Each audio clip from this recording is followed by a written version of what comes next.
Will the Rangers ever sign a starting pitcher? Should the Rangers have traded for Corbin Burnes? On today's show, I'm answering all of your mailbag questions on this edition of Locked On Rangers. Let's get into it. You are Locked On Rangers, your daily Texas Rangers podcast. Part of the Locked On Podcast Network, your team every day.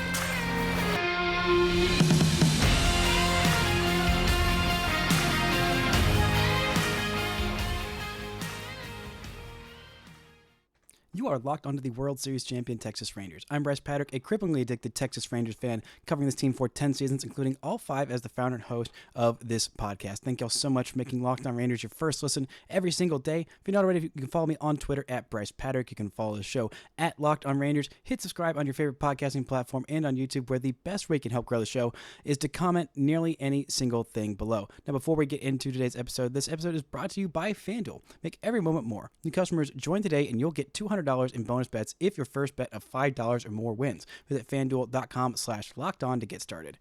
Now, on today's show, I was hoping that after some of the Bally news was starting to settle down, the deadline that the Bally lawyers had given themselves was February 1st, and today is February 2nd. That was their deadline to get all of that nonsense sorted out with the Rangers, get everything approved, and cut them a fat check, and hopefully have some kind of official resolution for the Rangers TV contract situation in the year of our Lord 2024. But alas, it's not quite there yet. The Rangers are probably going to get about 85% of what they are owed this year in TV revenue, based on what Bally owes the Texas Rangers, which is about $111 million what they owe them. It's looking like about $90 million is what they're going to get. Everything has not been quite finalized, but it's looking like it's almost final. And I was thinking that once that deal went through, the Rangers would, get off their butts and say, all right, Jordan Montgomery, time to come back. Let's make a deal. Let's make it happen. And so I was hoping that would happen yesterday. But alas, it has not happened yesterday. So we have a mailbag edition for today's show. We'll be back next week on Monday. Back to 5 days a week in February. We are almost to spring training. The truck has left for a surprise. All the equipment is there. We are less than 2 weeks away from pitchers and catchers reporting. So let's get into all of your burning questions. The first one comes to us from Delaney on Twitter, the Mike Elko era enjoyer. Delaney asks, very exasperatedly, will the Rangers ever sign a starting pitcher? Now, great question, Delaney. I think the answer is, in general, yes. I think eventually the Rangers will sign a starting pitcher. Now, to get more specific, will they sign a starting pitcher this offseason before spring training? I think so. I'm hoping so. Again, like I've said from the beginning of this offseason, Jordan Montgomery is the top priority of this offseason. I think they've got to get the Rangers have decided they have to have the Bally Sports fiasco behind them, at least some kind of definite answer for 2024, which it looks like the Rangers games are going to be played on Bally in 2024, much to the chagrin of, everybody outside of the people who own Bally Sports Southwest and Bally in general. But I think of the 2024 options of starting pitcher, I think it's possible the Rangers don't sign anyone this offseason. I think that's a possibility. And of the options of starting pitchers to sign before opening day, I don't even know if it's before spring training, but before opening day, here is my options in the order I think they are most likely for the Rangers to sign them in. Number one option, obviously, Jordan Montgomery. Bring him back already. We've been waiting for it since the offseason started. Exactly 3 months ago today, which it's kind of nice having a 3-month-long offseason. It's a little bit shorter because the Rangers won the World Series on November 1st, and their offseason didn't start until November 2nd, which was kind of cool that happened. But Jordan Montgomery, obviously the most likely. I think the second most likely, even though it would be a weird fit, even though it would be very confusing since he probably wouldn't be coming back until about midseason, I still think Clayton Kershaw is the second most likely option for if the Rangers are going to sign a starting pitcher before the season begins. I think Kershaw is that option. Now, literally I believe it was last night, there was a high school award, some kind of banquet something for former Highland Park baseball players going on to, I believe, support the athletics program or something like that, some kind of awards dinner, something where alumni showed up and showed out. And there are two pretty good former big league pitchers who used to go to Highland Park. One of them is that Clayton Kershaw guy, and another one of those guys is Rangers GM Chris Young. Both were present at the banquet last night. I'm not saying they had discussions about a contract. I'm just saying they were confirmed to be in the same place at the same time. One of those guys is a big league free agent. One of them is a GM of the reigning World Series champion Texas Rangers. And the free agent guy has been linked to the Rangers for quite some time. So I wouldn't be surprised if they had just a little bit of discussions. Or maybe they just talked about the glory days of how cool it was to pitch for Highland Park or what have you. Maybe they talked about the next, first round draft pick that's going to come from Highland Park baseball. I don't know. But I'm just saying they were in the same place at the same time. So maybe putting two and two together. The third guy I think that's most likely for the Rangers to sign, if they're going to sign a starting pitcher before the season starts, is Hyunjin Ryu. Now, not exactly the most flashy name, just a guy who's going to be 38 this year, a left-handed pitcher who's been fine. Serviceable. Okay. And right now the Rangers could use about one more serviceable, okay, to pretty good starting pitcher to get them through to that second half when they do have the reinforcements of Jacob deGrom, of Tyler Mahle, of Max Scherzer. Again, the name of the game for this entire year is just be okay, be in a good position when those reinforcements come back so you can make that charge down the stretch and hopefully win the AL West for the first time since 2016, or just make it to the playoffs, because being a wild card team has never prevented the Rangers from winning the World Series in the last 5 years. So maybe just do that again. But the fourth most likely option, I think, is that the Rangers sign nobody. I think that's, or I guess, yes, fourth most likely. I don't think that they get in on the Blake Snell discussion. There's been nothing linking them to Snell. I don't really think they get in on Brandon Woodruff, although that would have been fun. I think signing Mahle, they've already got one guy who's going to be hurt for most of this year. I don't think they want to sign a guy who's going to be hurt for all of this year and then hopefully come back in 2025. It just doesn't seem like it makes sense with their plan. So I think those are the most likely options. So great question from Delaney. But 2025, that's when I think they really sign a starting pitcher. I mean, just a brief look at that class. I mean, there's a lot of really great guys in that class. There's Zach Wheeler, Max Fried, probably Corbin Burnes. He's going to be a free agent after next year, assuming he doesn't sign a contract extension with the Orioles, who just traded for him. We'll talk about that in just a second. There's also Walker Buehler, Michael Soroka, Max Scherzer, and Garrett Cole has an opt-out after this year with the Yankees. I'm not saying he's going to use it. I'm just saying it's an option. And it would be something that the Rangers would definitely want to kick the tires on if he does decide to use that option. And man, would it be really funny if the Yankees went all in this year, traded for Juan Soto, and then he and their ace left in free agency and left them in a just horrific place for 2025 and beyond. Coming up, we're going to look at how the Orioles making a big trade makes me scratch my head at the Rangers. Why didn't you do that too? We're going to talk about that in just a second, right after this word from our sponsors.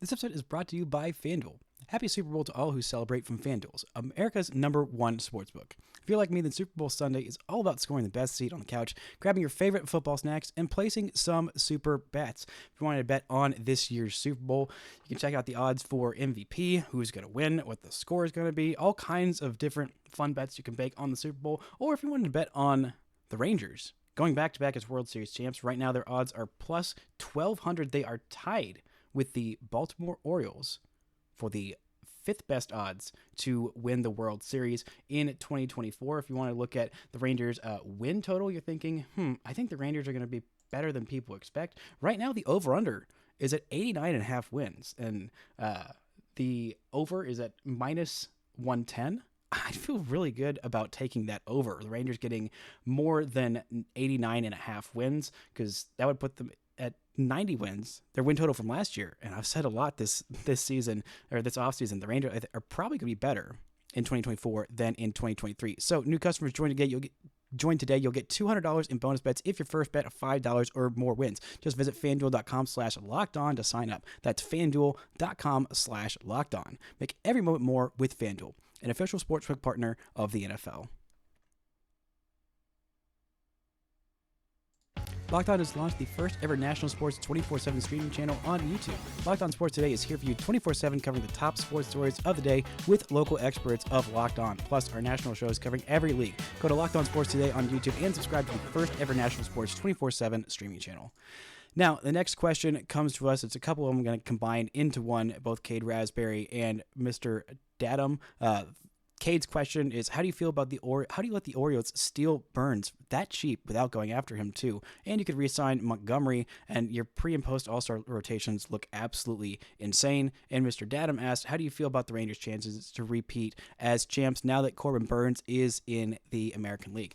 Now, in case you missed it, last night the Baltimore Orioles made a pretty big move, a pretty big deal to go for the ace of the Milwaukee Brewers. They made a trade for Corbin Burnes, something I thought the Rangers maybe could do, hope they would do, but did not end up doing. And the price was extremely surprising. Baltimore received Corbin Burnes. Milwaukee received infield prospect infielder, he played a little bit in the big leagues, Joey Ortiz, left-handed pitcher DL Hall, and the 34th pick in the 2024 draft. Now, normally you can't trade first-round picks, but that was the extra bonus pick that they got for Gunnar Henderson winning AL Rookie of the Year, which would have been nice if the Rangers could have had that, and Josh Young stayed healthy and was still amazing. Henderson was amazing, and so I don't think even if Young was healthy the entire season, didn't miss that stretch with a broken thumb, then I don't think that he would have taken that over. But the Rangers might get a pick like that this year if Evan Carter ends up winning AL Rookie of the Year. But Joey Ortiz and DL Hall was all it took, plus that pick, which does have a decent amount of value. But that's all it took to get a full year of Corbin Burnes? Are you kidding me? Joey Ortiz is a nice prospect. He's a middle infield prospect, played a little bit in the big leagues this year. Nothing too crazy. Put up some decent numbers at AAA, but, I mean, he doesn't hit for that much power. He's got decent on base. He's an okay defender, but last year at the end of the season, he was not in the Orioles' top 30 prospects on MLB Pipeline. Not in their top 30. Granted, this year with Baseball Prospectus, he was their number 9 prospect, but he's not in the top 100s this year that I've seen. I'm pretty sure he's not particularly close either. I mean, I don't think I've seen them in any other top 10 for Orioles list, but I haven't looked at a whole lot in depth of Orioles prospect list. But him and DL Hall, who was a pretty nice lefty reliever, go multiple innings. I'm sure not Baltimore. I'm sure that Milwaukee is going to try him as a starter. Maybe they'll tweak him. He's got some really nice raw stuff, but this doesn't seem like a deal the Rangers couldn't have beaten. I think a deal with, if you put in Ezekiel Duran in there and you include, Justin Foscue, and if you also include Leo Taveras, that's definitely far exceeds the value that the Brewers got from the Orioles. And I don't know if the Rangers were going to do that, including all 3 of those guys, but I think even 2 out of those 3 guys, and then you add someone else, maybe one of the lower level prospects that's, one of the young Dominican kids who's a teenager who played in full season ball last year. There's a few of those guys that are pretty interesting if you want to leave out the very top guys of that deal, but that definitely seems like something the Rangers absolutely could have done and could have beaten. He's going to be a free agent at the end of this year. The Orioles just announced that they are being bought out.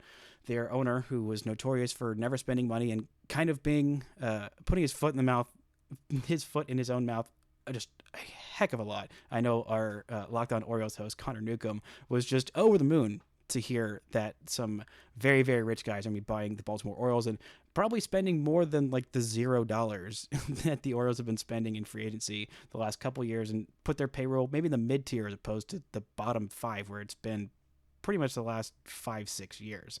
And so that is worrisome. It's definitely something I thought the Rangers could have done, but I think if they traded for Burnes, I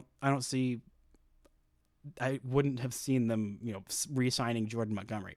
I feel like that would have been the move, because if they did trade for Burnes and they did re-sign Montgomery, one of either Max Scherzer, multiple of Max Scherzer, John Gray, and Tyler Mahle is like will be out of your rotation in the playoffs, which is insane. A playoff rotation of Corbin Burnes, Jacob deGrom, probably Jordan Montgomery as your 3, and then Nate Eovaldi as your 4. That would be absolutely stupid and insane, but it would be a lot of fun to watch. But I don't think it would have been realistic.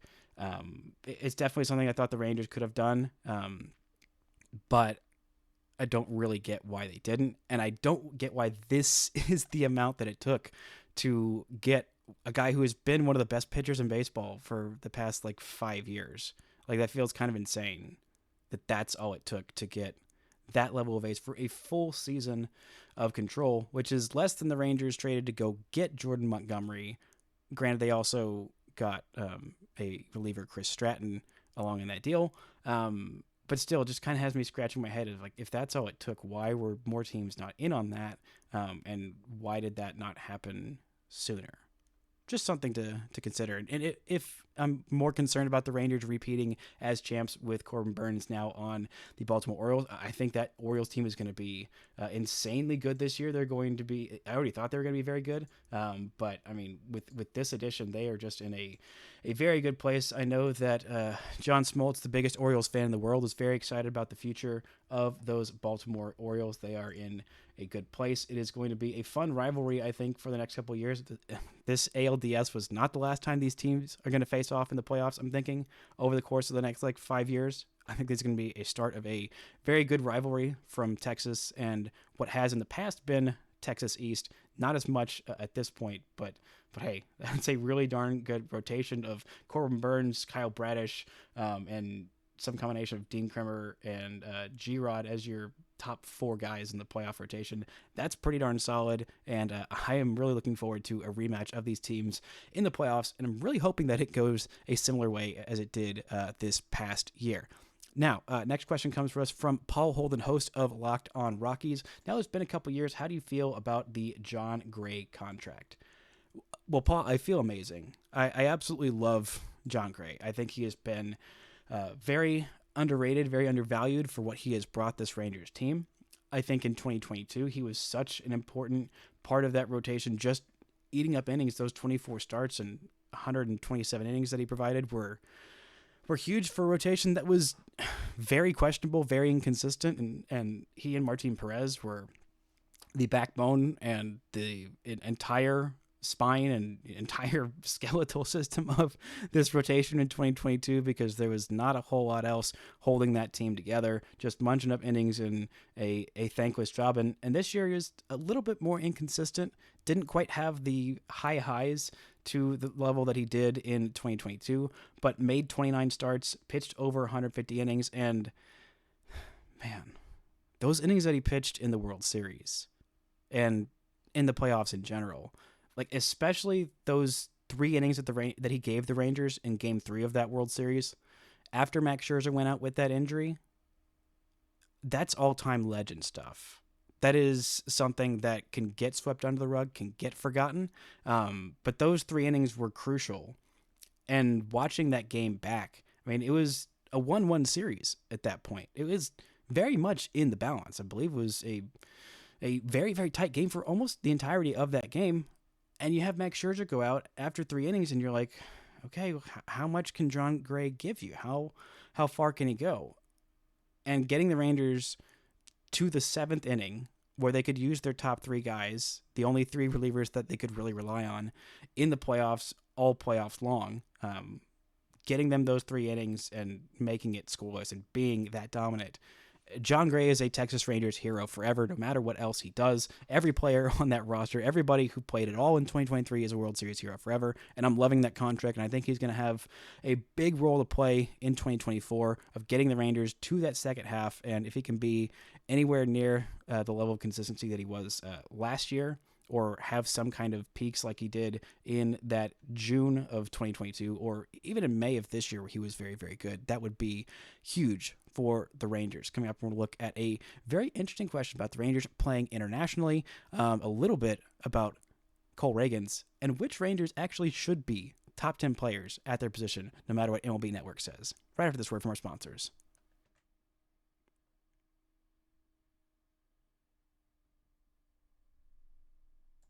The next question comes to us from Bradley Patrick, my brother, on Twitter. He asks, would you like the Rangers to play in an international game like the Padres and Dodgers are doing? And if so, where would you like them to play? Now, this is a great question.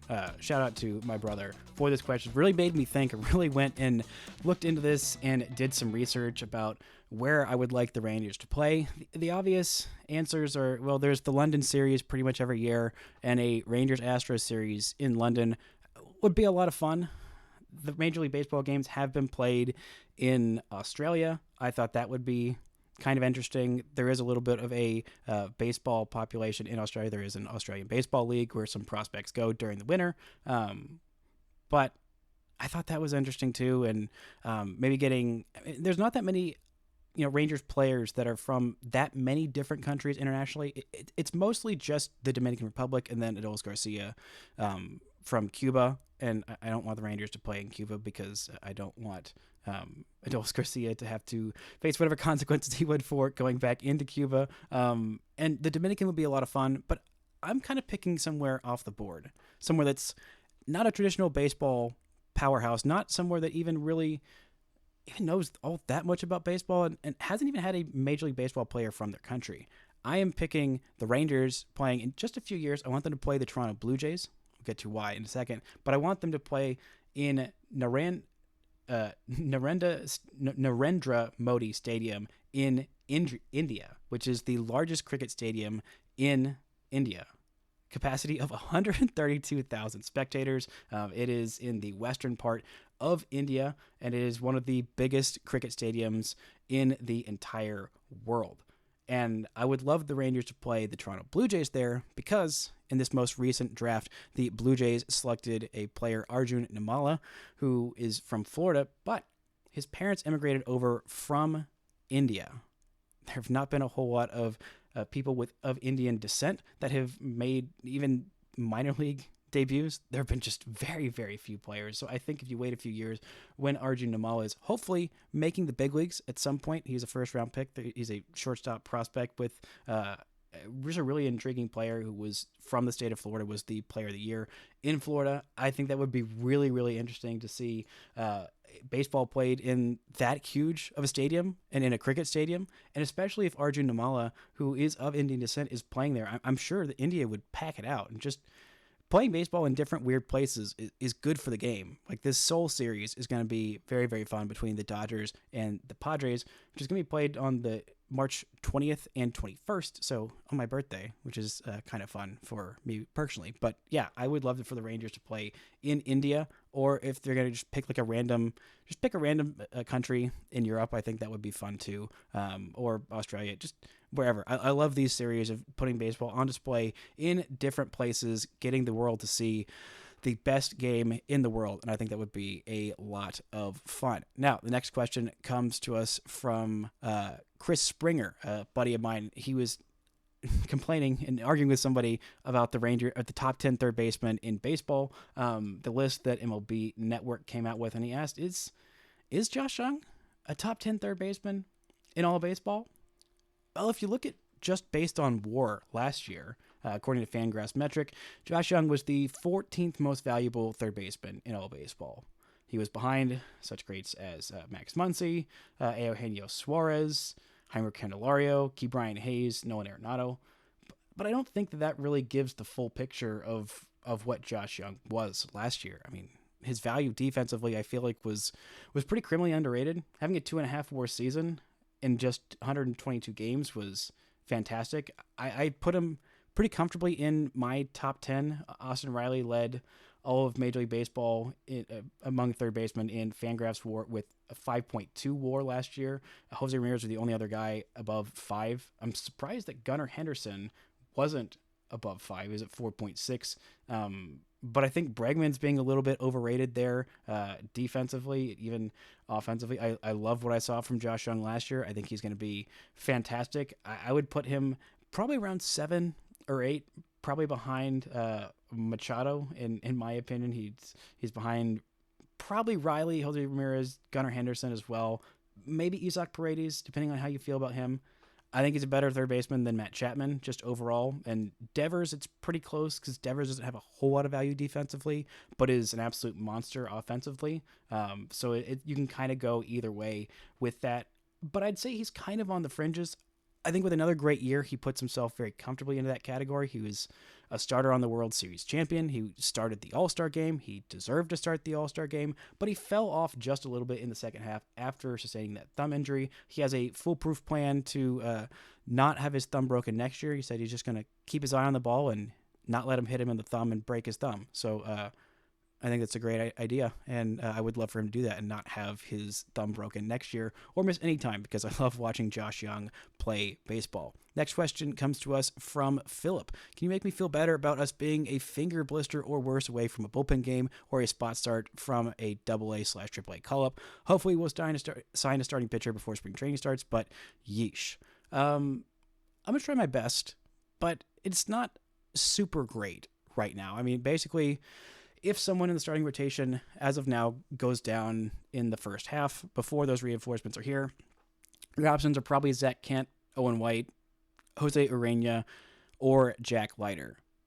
Now, Zach Kent, I think, is going to be a fine up and down guy. I'd ideally have him as a kind of multi-inning reliever, more of a long man in the pen, or if you really want to just, have him just crank the gas up and be a upper 90s guy for one or maybe 2 innings, then I think he could be really, really nasty in that spot, especially with how good his slider is. But if Owen White's velo comes back, if he looks more like himself in 2022 than he did in 2023, if he's healthy and things, he's not dealing with the neck issues that he was dealing with last year, that's fine as your number 6 emergency call-up guy. Leiter's definitely got some upside.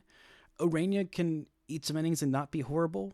And again, this offense is really dang good, so there's not a whole lot of need to be every start to be a guy going 7 innings of no-run ball. Like, this offense can kind of carry you in the first half.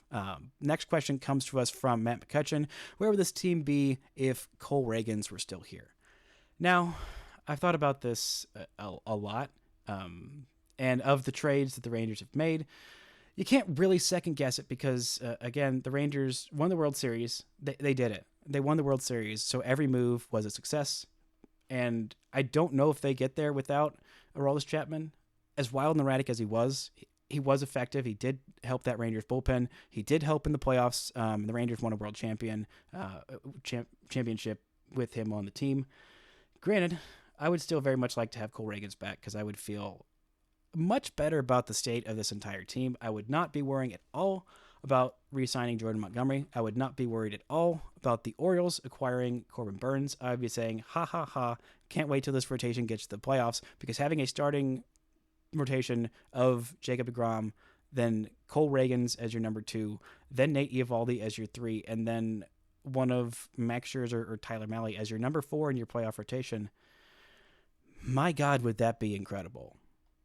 And then Cody Bradford wouldn't be in your starting rotation to start the year. He'd probably be the long man in the bullpen. Then if you have an injury to a Nate Eovaldi or John Gray or Heaney or what have you in the first half, you plug in you plug in Cody Bradford, and you feel much better about your chances. So that's where the Rangers would be if they still had Cole Reagans, and it would be very nice to have him. But alas, that is not the case. Maybe he wouldn't be the flamethrower, awesome beast that he has been in Kansas City if he was still with Texas, but I still think he would be. But wishing him nothing but the best. Bummed that he isn't doing this with the Rangers, but hey, good on him for being out there and thriving. The next question comes to us from Alina. Could you see the Rangers trading for Dylan Cease at the deadline, assuming the White Sox hold on to him?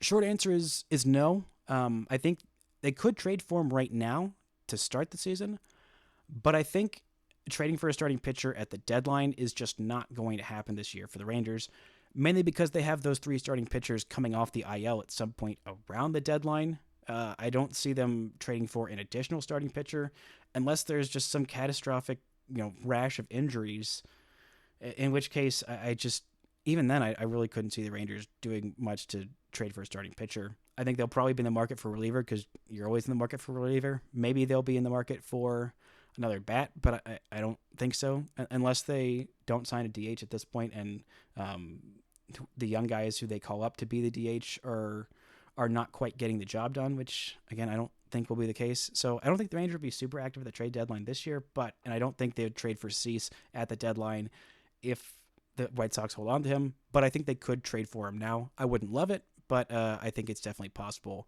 And let's see. The last question comes to us again from Matt. It's just a question that I've been dying to answer. What's the most money you'd be willing to give Jordan Montgomery?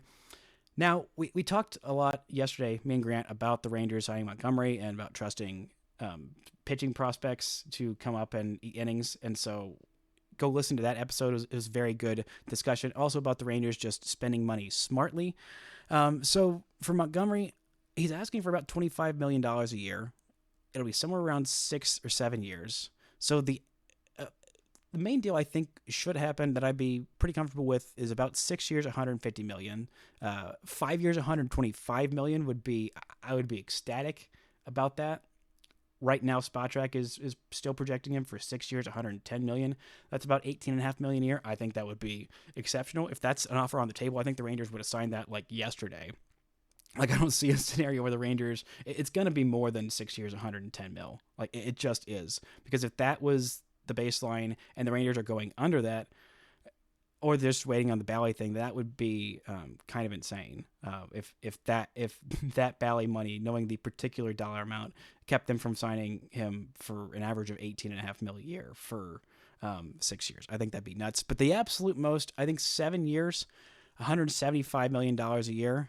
That's the absolute most that I would be willing to go. It would be a whole lot of money, and I wouldn't feel super great about it. There would have to be some deferrals in there to kind of take that number down a bit. But I think that's the absolute max I'd be willing to go. 6 years, 150. If that's the deal, I say get it done. Make it happen. Bring Monty back. Either way, we'll see. I'm predicting that I'm feeling like it won't be too long before Montgomery signs a deal, especially once this Bally thing gets underway. But I'm just really hoping for a reunion with Montgomery, even if it's not the case. The Rangers literally just won the World Series, so everything feels like gravy at this point. But hey, this team's in a good place. Y'all had some really great questions, and we'll be back to 5 days a week next week. Thank y'all so much for listening and subscribing, and until next time, don't forget to enjoy World Series champion Texas Rangers baseball.